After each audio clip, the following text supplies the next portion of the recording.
Guys, let's start. All right, guys. This is the first of one of my guys ain't here, Dave Feathers, but this is the first of the podcasts I'm going to have, and I want to have groups of guys that I play ball with and other guys that I want to invite on to actually talk about things, talk about the tournament. Me and Larry actually are in pink today, and if we made it to pink, if we're in pink, we made it to Sunday. We're the undefeated. We beat Cornerstone last night, a very good team. Had to come back 14 in the second inning and actually beat him by 11, right? But the competition here is very good. We played a pool game, we were 1-1 in pool games. We started off against Rawlingson and then beat them, and then we played Summies and we're actually down in that game. Took them to extra innings and we were up 7. I think it was 7 in the buffet, and they only had 2 home runs. It looked like they're trying to keep the ball down to keep the home runs for the end, but we wind up beating them on a good double play by, actually the guy's not here, it's Dave Feathers from third. I played third. I want to talk about some things before I get into the main thing when I pull this together for to talk about. The first thing I want to talk about is one that we made it to Sunday, and we're waiting. We play at 2 o'clock today. Hopefully this video will be out by that time. I'm going to try to get it out. And I didn't go live today because it's the first one I did, just in case messed up anything or connection kind of messed up on it. I don't know if you guys heard or not, but they're not playing Vegas. That has been canceled. And here in Utah, St. George, Utah is going to take that over. And I've already seen that a lot of you guys are going to start canceling and are kind of pissed off about they're not going to go. And my theory on that, the way I think about that is at least they're having a tournament. It's not canceled altogether because a lot of guys like playing that tournament. Even though, and another thing too, it's only 2 hours from Vegas. You guys can drive to Vegas and do your gambling that you like to do over there. And I think they're not going to have, this is just me, the weather's not going to be what it is here this weekend because guys, it was 111. 109 first when we got here, but played pool games. It'll be hotter than that today. Yeah, 114, 113. But y'all guys think it's a different? Is it different? Let's say Vegas is. Oh yeah, it's the no humidity. Makes a big difference. Yes, it makes a big difference. Yeah. Guys, if you come here, hydrate. That's the biggest thing. I mean, and they're not selling any concessions here too. So you got to bring your stuff in. We trucking in buttloads of water. Gatorade, Pedialyte is a big thing. Make sure you hydrate yourself 2 to 3 days. Pickles, we have jars of pickles inside the ice chest that we carry around with us. Pedialyte before you come. Yeah. Not when you get here. No, not when you get here, before you come. Sit here for 1, 2. We've gone through about 9 cases of water this weekend. 9 cases. And then and fruits, like fruits and vegetables and stuff like that. Guys, make sure you come prepared. Is the biggest thing. The complex is Canyons, right? We're playing at Canyons. That I haven't been to any of the other complexes, so I really couldn't tell you what they look like there. I just know that this one's it's beautiful. I mean, very nice. The infield is kind of like don't slide on it. I mean, it'll tear your ass up, but it gets the balls dirty, I guess. Yeah, notice that you're constantly cleaning, wiping the balls down and stuff like that. Don't fall coming on the bars. The balls that we're hitting are grab me one. Actually, you can see how dirty that ball is, and this is a new ball. It's the Stoke ball from, who makes that, dude? I forgot. The Stoke ball, Trump. And the balls fly here, guys. You got to think it's about 2,000 feet above sea level in Vegas. It's 2,800 here, so they are going to fly a little bit better. There were some balls hit that went a long way. Larry, David. That went a long way this weekend. Like I said, we beat a couple of pretty good teams, and we were lucky enough to do that. The main reason, and I'll plug this guy, our main reason is one, Charley was talking to me about this the other day, is in the last 2 years, me and Charley are actually the only original Crush guys that are here. We picked up 8 new guys, 9 new guys to come and play with us. Feathers was added, was it last year? Mm-hmm. He turned 55. Mm-hmm. Larry, were you 2 years ago? Yeah, he was ago. Bobby was 2 years 3 ago. years ago. 3 years ago when you turned 55? Me Those and were, Bobby actually got here the same year, but I had played in Vegas with them the year before because I was 55. But I was playing in 2 Arkansas, right? because you turned 55 in December that year. But we've got a whole new team. Our biggest, and we talked about this too, is our pitching change this year is actually a big plus. But one thing it gives us, as it did yesterday, was guys can score 7 on us, and we're not panicking in the dugout because of veteran players that we have that have been there and done that. But we don't panic. We know that Chucky's going to slow him down. He's going to change something up. He's going to change his game. He's going to slow the game down, and that's what really impresses me about Chucky, the way he plays. Is he comes in there and he just shuts everything down. He gets talking to the players. Now he's coming relief too. He's jumping, and I would just say it makes it easier for everybody to play defense when you got full confidence in what's going on up there. Well, exactly. I mean, even when the other team is hitting the ball and they're having a big inning, I'm playing in the outfield. I don't worry about it because I know everything that can be done is being done up there. Absolutely. He's pitching to every batter, and it's not just throwing a strike. You know, if he gets a strike on you, you're not going to hit the pitch you want to hit. No. He's going to hit the back corner, the front corner. Even if he gets 2 balls, he's still going to throw a strike. He's going to walk very few batters. So you notice he fights every batter. Every pitch. All the way from 1 to 10, 1 to 11, he is fighting to get a guy out. Right. You know, and then he's arguing, not arguing, but actually He's arguing. He's fussing. Well, yesterday he cracked me up when he told the umpire, between innings you can apologize. That's good It's stuff. funny. I'm in the dugout trying not to laugh so hard because I'm watching. Tying his shoe with his shoes not even untied. Well, that And then Charley in the before he even pitches one pitch, he's asking how many outs there are. I love it. Love it. They will walk up to the plate. How many outs are there? How many outs are there? And the guy's getting out of the box going, God damn, this guy's killing me. I'll tell you what happened a couple years. Y'all guys might have seen this video because I did it on umpiring video from Vegas a couple years. Chucky was the guy pitching to us when we were complaining about he gets up in the air when he pitches and it's an illegal pitch. But now that Dave used to lose his mind. I lose my mind, man. Oh, I'm And sorry. then now, y'all do. Oh, was he getting I was blocking Larry's name. Oh, it had his name? Yeah. Oops, sorry. Come on, freaking mook. But Chucky's a big plus on their success. Hopefully we can win this today at 2. I'm going to try to live feed it. Whoa. Chucky, he's not only pitching again, changing the game. The guy's getting on. Oh my God. He made 1 out. He's made 1 out this One out weekend and 2 last He weekend. batted 900 last weekend, made 2 outs, and one of them was on a bad call on the umpire. Yes. Strikeout. No, a strikeout. I mean, he's Just closing the over ball. up like that's the biggest difference in the world. But Yeah. y'all, the funny part about him, we were talking about this morning. He's screaming. When he gets a hit, he's screaming all day long. Ricky, I love the guy, man. Him and BJ, I don't know who's yelling the loudest. He's definitely been a great pickup. Absolutely, Chucky, and not to take away from the other pickups we made. Benji playing second base. He's a player. He's a player. Jerry out in the outfield. Jerry. Thank God he's in left center. Now we I don't have to run as have far. legit speed to play 3-man Yeah, outfield. I mean that was a benefit yesterday. We had to Jerry go in to a there. 5-man. All of them great arms too. Yeah. So get the ball in. Benji's got a great arm. He said double play. Return That actually yesterday. helped. Summit. Yeah. It was pow, pow. Yeah, and I just like the competition. I mean, it's hard to get a lot of guys, California guys, coming and playing in this tournament too, and I like that competition that we get because we like that. We don't like going to tournaments and just walking through tournaments. We like the win or lose, we like the competition. I'm looking at all my crap here. Vegas movie, umpiring. What did y'all guys think about? I don't want to get too far into this. No. What did you guys think about There's the one umpire? good umpire. Well, Yes. I Yes. think The they one got we some had rookies. against the first game we had yesterday, who controlled the game, Yeah. didn't let anybody talk, or he controlled the hype real well. And that was against the Rawhide team. Right. Our biggest problem with umpiring is inconsistency. Yes, exactly. I don't think they're trying to play favoritism. It's just, I think when they're getting in major plus, they're getting a little above where they've called. And in my opinion, in these games here, especially, I hope we get out there today and there's 2 umpires.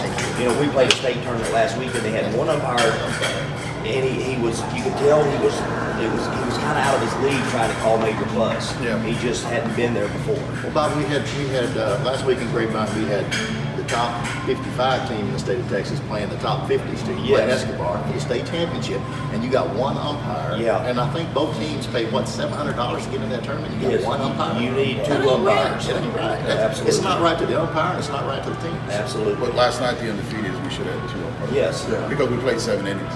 Yes. That So used to we be a should- given. Yes. That used to be a given. You would always have 2 umpires in the finals game, championship game. Yes. Pool play, not as much. One thing I want to mention, I'm just curious why they do it. In the pool play, mentioning pool play, it's kind of a run differential to see where you're seated. Why do they keep the flip-flop rule in effect? Because that changes your run differential. It don't make it fair for the teams that are winning. We don't get the hit in the buffet, so our runs are down.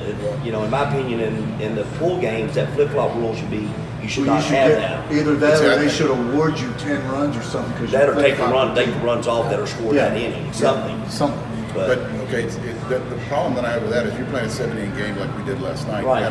They still- And it's a run to 5th. How do you do it? How do you do But, and you don't, in Major Plus, you don't. You After just- five you just- it's innings, just over after with. 5 innings, if you're up by 15, and ball game's over. Yeah.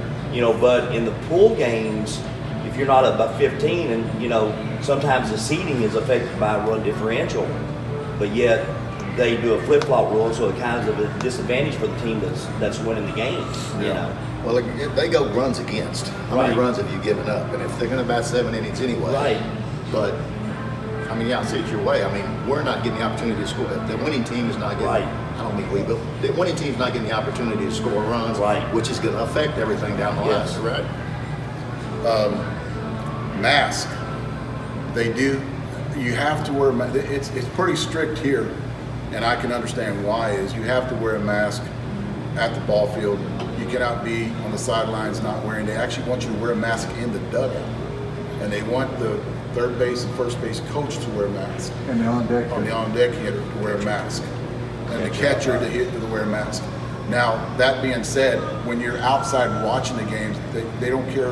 What I see is they don't care about social distancing as much, but people did social distance. You can tell that they kind of stayed away from each other. Right. And they do have I call them the mask police, walking around and getting on you if you didn't have a mask. That little sister was on you, boy. Oh, yeah. Get your mask, get your mask. What's And your she'd mask? argue with you. I had it on. No, you didn't. I've been watching you. I'd seen her yesterday. I'm like, holy shit. I told my mask up a little more. So when you guys come here, when you come to the Worlds, make sure that you have a mask. I'm thinking, from what I hear about a bunch of guys that are from this area, is it is a lot cooler in September, November area. Now, I'm only talking about 55s. I'm hearing rumors that they're going to play 40s in Georgia.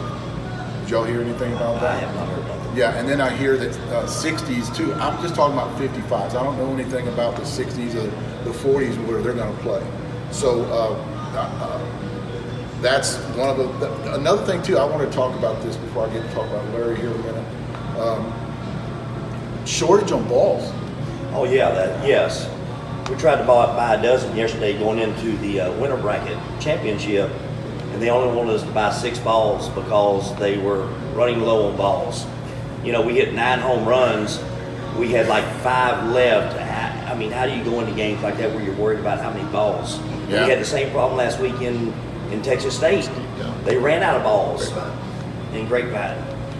See, and what's funny is y'all were telling me yesterday about somebody trying to go behind the scene and try to buy balls and change their shit and everything. I don't know who that would be. Send some of the wives up there. No, nothing about that. Hey, don't wear your shirt. She walked up there in 110-11 degree with a big jacket on. Only I wanna person buy missing some- is dribbling. I want to buy some. I Was had that your nothing wife to do with that did that? No, it was not my wife. No, it was not. Did that and asked her, "Who's this for?" Oh, it's for Bobby. It's for the AAA team on the other field.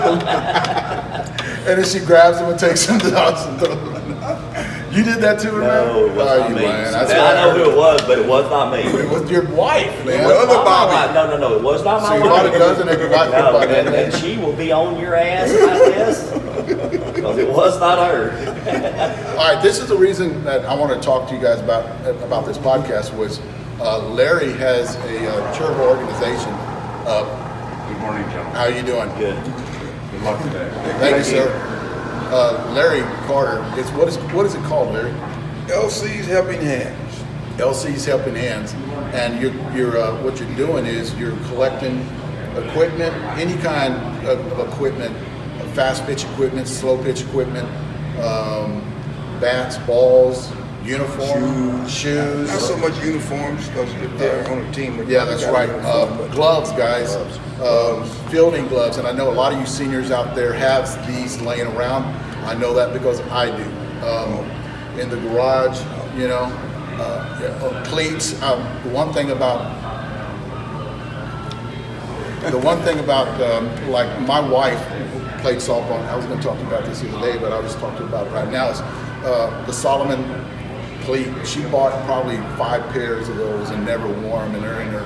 And I was looking at the other day when you had mentioned about this, and I'm going to take those and send them to you somehow.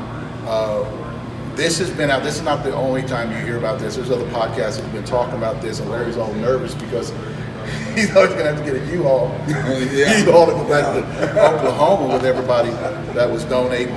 You have some gift certificates that you're going to pick up this weekend. A lot of people are giving money, gift certificates. What I would do if I were you is set up a GoFundMe page. Yes. Too. Whenever you get to your website, another thing too, he's building his website this week, and it will be out at the end of the week. I would get a GoFundMe page, put it on your website, donations, because I know a lot of you guys out there have leftover equipment, batting gloves laying around, you know, that these kids can use. And it's for good cause too, guys. Larry Carter's running it. He's going to have his website within a week. I will put that website, I have a website, www.seniorsoftballbatreviews.com.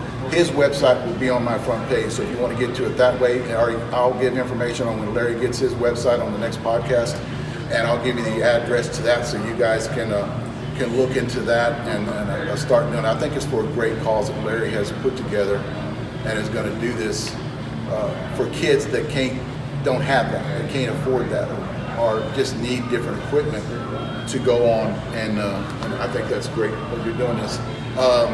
DeMarini. I got to plug them because they got the bat laying out here. Bobby Gilbert actually brought it out here, guys. And you guys have watched my reviews on this too. This is the Larry Carter. He actually got his name. I got this question too, Larry, and I want to talk to you online about it. I asked you about this earlier about the quail. Why did you decide to go? That's in remembrance of my dad. The remembrance of his dad is the quail. So a lot of you guys asking me, what is the quail on there for? Larry, I know Larry's an avid hunter too, so does a lot of pheasant quail hunting. Trying to get him down to San Antonio to do some deer hunting, but he denies me all the time. And I even I can show him pictures like you see on Facebook. Exactly. But guys, look into that website. Let's get that going. Bobby Gilbert, and I know you guys see Bobby Gilbert swinging. This is actually his bat. He is sponsored by DeMarini now, and I never thought this was going to happen because if you know Bobby, Took 3 freaking years. Oh my God, Bobby is the OG guy. He's the red knob OG guy. He's got 10 of them at his house. He was a collector. 26-ounce OGs. He got brand new ones in the wrapper. No, they're not for sale. So for you guys, they're not for sale. Believe me, I tried getting some from him, but he has jumped over to the Larry Carter 26-ounce. Is that 26? 27 ounce, and he's actually look at him. He's got all these bat weights like I do. We do that, and when I do my reviews, I actually call Bobby and talk to him about weights on handles and weights on end plugs. But Bobby's sponsored by DeMarini, and before this podcast started, Larry was trying to snake a Larry Carter. Charley was trying to sneak a Larry Carter from him, a 27 ounce. Yeah, he's probably going to get it today. I think they're trying to get Mr. Feather to actually jump over and start swinging. He gave me one. He gave you one? 2-3 weeks. That's funny how all y'all dicks get to swing that shit. I don't know shit. I haven't got to swing it yet. I haven't taken BP. Really? He gave it to me last week. So we. It's hot out the It is definitely hot out of the wrapper. You know. I'm swinging one today, right? Just Larry? gotta get used to it. I was telling him to bring it down. Just give it. I don't have it in my bag. Do you have it? No, it's in my big bag. Well, now it's laying on his bed since he said bring it down. It's not in his It's probably back. under the cover with a pillow under it. Hey, it's like I can't hear you. You're breaking up. It's a freaking text. How can you not hear me? That wasn't my room. That's why Benji just came down and got the key so he can put his Put stuff it in there. All right. All right, guys. We play at 2 o'clock. I'm gonna try to live feed. I was talking about that earlier before somebody cut me off, but my name's Charlie. But y'all guys have been watching my live feed. The problem that I have, it's 111, 112 here, and I've even tried wrapping it in that cooling stuff you put around your neck from Nick, and my phone overheats within 10 minutes, so you don't get to watch the game, and I'm getting cursed at on live. The sad part, I get Nick, which is our shortstop, comes in and goes, "Your phone shut off, your phone shut off." And I'm like, "What the hell, Nick?" Well, my mom was trying to, his whole family. yeah, my whole family. I get all these friend requests before we play about Pantels, like 10 different Pantels on a friend. I said, "Who the hell are these people?" "Oh, that's my family. My mom's at home by herself. She wants to watch me play." And then when the phone glitches, I get that his phone starts ringing in the dugout. And Nick looks at me and I go, "Damn, man, I got to go fix the phone again." But I'm trying to cool the phone down. I'm going to do the podcast. I'm going to do the live feed today. Coach, can we help you? Just a fan. Just a fan. I told him at breakfast this morning, John thinks he's our lucky rabbit foot, so he's going to be with us. Oh, you know what he told us this morning? He's going to go sit in the same spot that he was last night, in the same position. I said, "You want to live, His guys?" vision to move over there yesterday. Well, it had to be because you're getting chirped out on this side. What's your score? What's your score? Yeah. How many runs? How many runs? So that's why you got out of the dugout. But I'm going to try to run the live feed today, and especially this last game that we're going to play, because I know a lot of you guys are interested in that. And that's it for the first podcast. I hope you guys enjoyed it. Like I said, every tournament that we play, I want to get these guys together, get a few more guys in here, talk about stories. Nick, I want to talk about that story when he first came on, but this was not the time to do it. Oh, Dave Feathers, I want to talk about we talked about that this morning, the first time. I won't talk about it now, but the first time that you came on, the first tournament you played, when I was pitching to Charley. San Marcos? Yes. And it was 38 degrees. That was sharp, man. I don't want to I get get into a that. concussion the first tournament from Charlie. And I'm behind a tree. How do you hit the ball around a tree? I figured it out. Well, Dave wasn't paying attention because he was looking at his arm. He was on the Around the tree. And then I go out there and they go, "We thought it hit the tree." I was like, No, "No, that that was my his head." head. Hey, you know what the bad thing was? Y'all didn't see the rest of the tournament? Dave was wearing his hat like this. But shit, he couldn't pull it down over the top of it like that. Thanks for watching, guys. Oh, I got one thing. I got to give a shout out. I started this LC's up in hands 08, and I kind of let it lag, and I just recently picked it back up to get it going again. Rod Gibbs out of California, he plays with Cali Gold. The man sent me $500, another $100, another $100. His kids sent $100 each for their birthday money to me. And then I got another $300. So, Rod, I love you. I thank you for it. It's going to help a lot of kids, man. That's awesome. And you made my child had never seen me cry so much in 5 minutes in her life and my life. But you touched my heart with that, man. I appreciate it. Thanks, you brother. Appreciate And all of you. And it helps the Everything, all kids, of you. guys. It helps the kids. So go looking for that equipment and get a hold of Larry. Change the direction of a kid's life. Exactly, guys. Get up in the attic. Thanks a lot. Yep.